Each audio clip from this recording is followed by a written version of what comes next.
guys. I wanted to talk a little bit about the vice presidential debate that was on the other night. I was in the middle of having a moment. You know, those times where you are just so overwhelmed by life that you need a moment to actually sit down and retreat, to kind of get your head together so that you can get back out there in the game. And my best friend called me up. She is a tenured professor of political science. And I mean, this girl is bad. I mean, really, you can give her any political speaking point and she can have at it. She can really go at it. Even if you have an opposing view, she can definitely give you food for thought, as well as back up all of her arguments with statistics. So I think that's absolutely great. I mean, I'm telling you, she's really good at what she does. But anyway, she called me up and she said, "Are you going to watch the debate?" And I'm like, "Debate? What?" She's like, "Are you going to watch the debate?" And I'm like, "What?" I said, "Do you mean, am I going to watch the debate?" And she's like, "No, I mean, are you going to watch the debate? Because ain't no debating going on." And I was like, "Oh, okay." And hot damn if she wasn't right. I mean, I don't even really know where to begin with this one. This is one of the situations where you're not even too sure where to begin. Look, I have political views that are conservative as well as liberal. I tend to vote for the Democratic candidate, but I do have conservative views. For instance, I am pro-life for myself personally, but I'm pro-choice for others. I believe in your right to bear arms. Damn it, if you want to carry a gun, that should be your right as an American to carry a gun.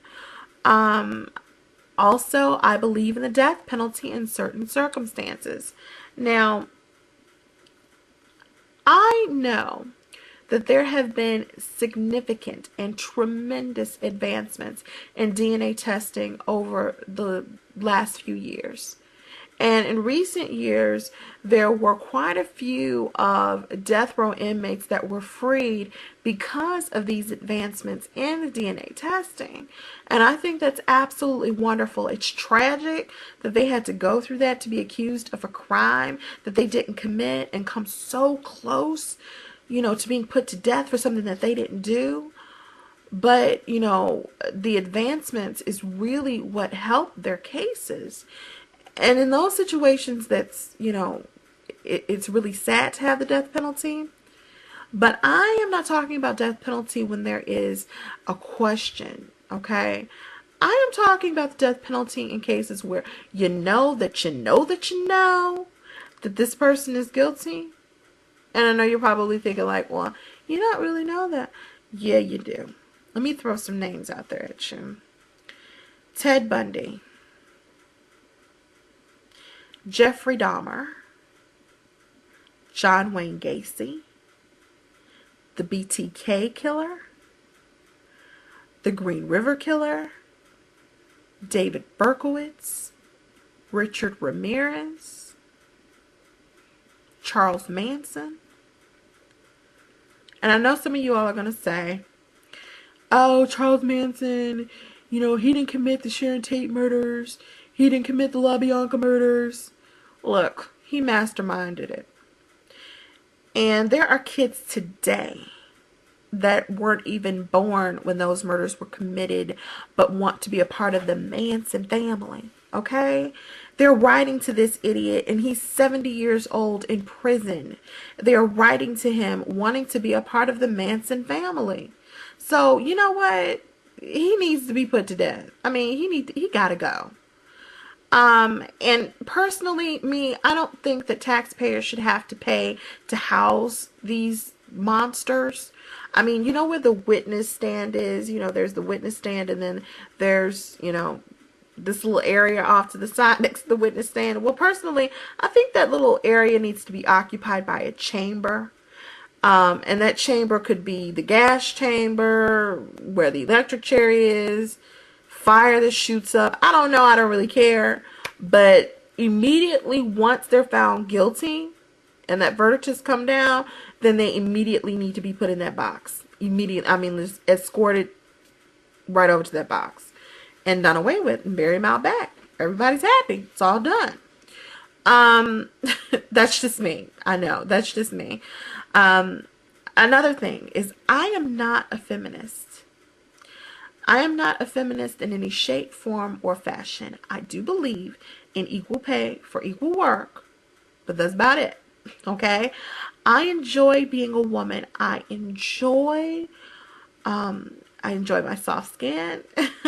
I enjoy my curves. I enjoy the fact that I can bring life into this world. I enjoy the fact that God has given women a role as being a helpmate to men. I know some of you are like really tripping right now, but I do. I don't really choose to be the head of the household. I mean, I think that role for me, again, this is me, not everybody. This is me, okay? I don't want to be a man, and I like the fact that generally those roles go to men. That's wonderful. Because, see, I want a man to open my door. Open my car door, the restaurant door, wherever. Open my door. I want a man to pay when we're going out. So those are things that I enjoy as a woman. I do. Now, there's a word that you always hear feminists use. And they always use sexism, sexist, you know. There was a commentator on either Fox or CNN, but I really believe it was Fox. And she said that she was sick of the sexist treatment that Sarah Palin was receiving because people were handling her with kid gloves. I'm telling you, I could not agree more. She attended this debate and she only spoke about what she wanted to speak about. Okay, they wanted to talk about Joe Biden's factual errors. Hell, Sarah Palin, her whole damn, ever since I've seen this woman on TV, she's a big ass factual error. I mean, think about it. Everything she said.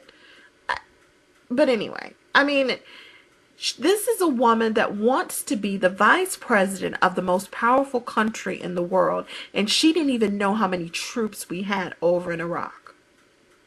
She also used a very interesting word when referring to gay civil rights. She said that she was tolerant, and she kept using that word over and over again, tolerant of, you know, gays wanting to be able to see their loved ones or their partners in the hospital.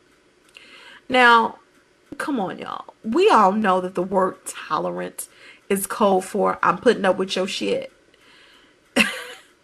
What she should have been saying was that she was supportive. But see, she used the correct word for her because that's all she was doing, was tolerating it, because she knows that that was the word she needed to use to try to help her get herself in office. I mean, and she's the eternal optimist when it comes to this war. I mean, oh, George Bush is doing a fine job with this war. I mean, she's more optimistic than the damn commanders and the analysts of this war. I mean, are you kidding me? Look, John McCain is 72 years old. Every day that he gets up is a miracle. Okay? And not to say that, you know, you can't die at 22, but at 72, your ass is thanking God every day that you open up your eyes. I think his ass is even surprised when he wakes up in the morning. Okay?